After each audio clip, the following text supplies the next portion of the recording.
Good morning मित्रांनो. So आज आहे शेवटचा दिवस, तिसरा दिवस आहे आपल्या ट्रिपचा आणि संध्याकाळी आपण निघणार आहोत घरी जायला परत. आणि आत्ता वाजलेत 5:45.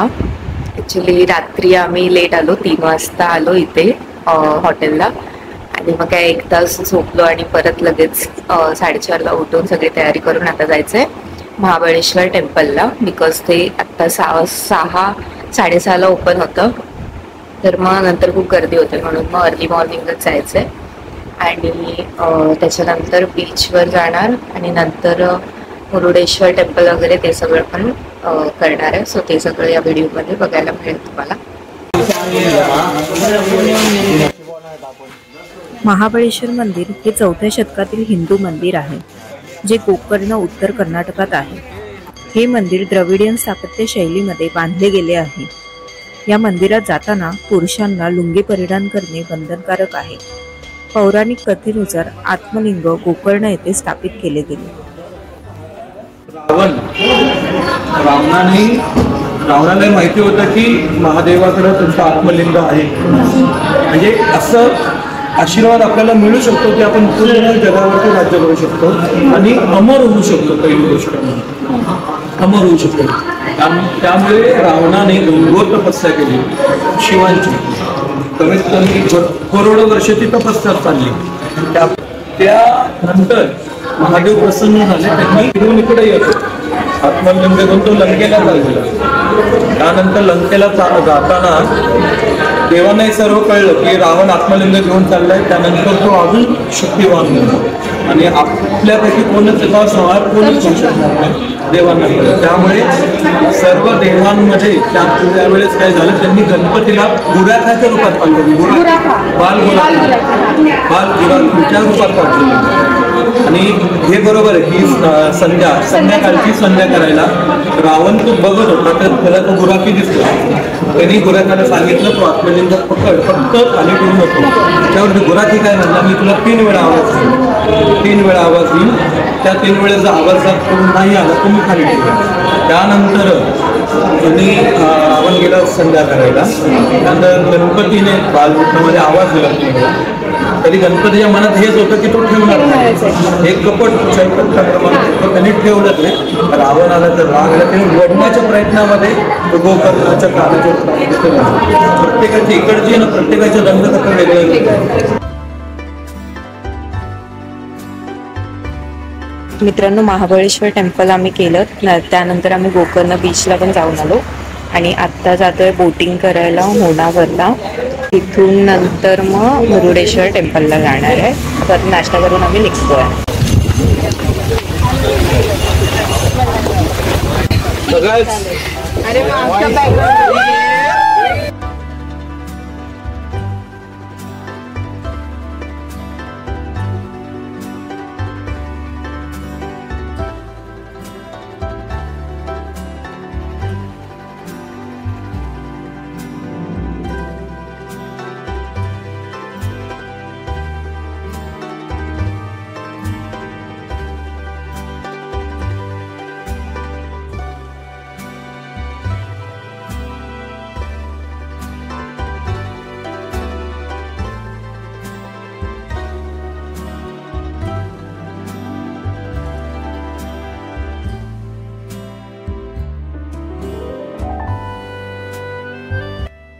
होनावरमधील एक प्रसिद्ध आकर्षण म्हणजे mangrove boardwalk.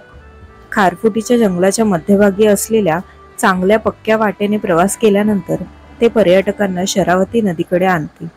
Sharavati Kandla mangrove जंगलाला भेट देणे हा निसर्ग, वनस्पती आणि पाणी हे सर्व एकाच वेळी पाहण्याचा एक उत्तम मार्ग आहे.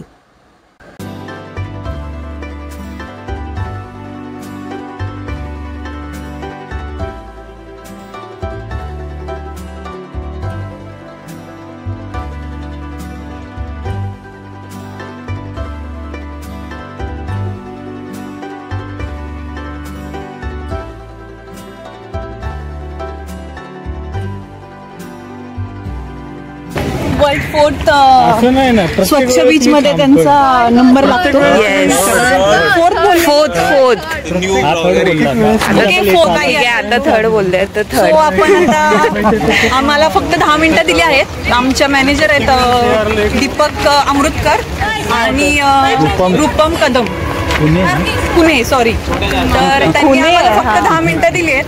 पण आम्ही करतोय आता प्रयत्न अजून डिले करायचा. होईल.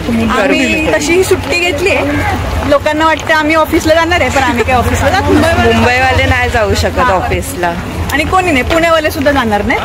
घरी जाऊन सगळे झोपा काढणार. आजची झोप पूर्ण करतील. आम्ही आता पळण्याचा प्रयत्न करतोय. पोचल्यावर सांगतो किती कव्हर केले आणि किती स्वच्छ आहे.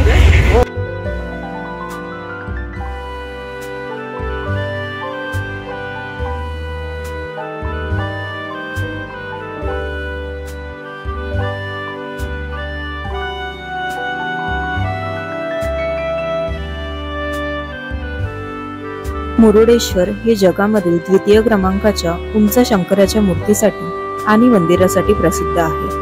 मुरुडेश्वरची कथा शिवपुराणामध्ये पाहायला मिळते. मुरुडेश्वर मंदिरातून आपल्या या ट्रिप मधला शेवटचा सूर्यास्त बघून आम्ही निघालो परतीच्या प्रवासाला.